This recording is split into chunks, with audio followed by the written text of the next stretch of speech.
was a pivotal point for Carter's, particularly where people saw he's not going to let me down. But that kind of, when this project went wrong and the contractor went, sadly started going into administration, but before that they then started trying to go in for extras.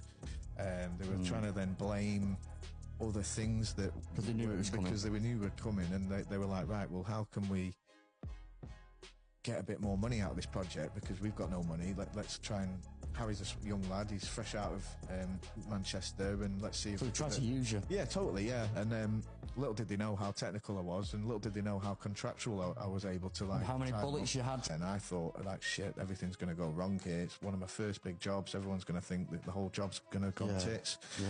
And actually, I just put pressure on yourself. Yeah, put pressure on myself, and I actually stepped up, managed to. I then said, right, well, I'll manage it.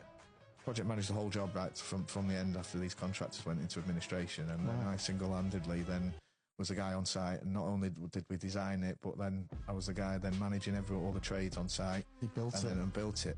And that kind of work ethic where something went wrong and I said, right, well, tell you what, I'll fix it for you, but this is how I'm going to do it. That was a pivotal point for Carter's, particularly where people saw he's not going to let me down.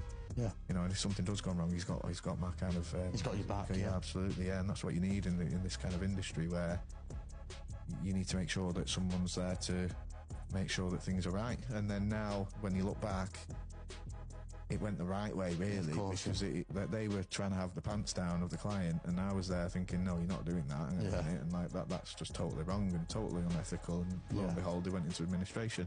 So going back to your original question, how Carter's evolved and why that kind of was. That was the main. That was the main one, really, and then it was like, right, well, we want more of this.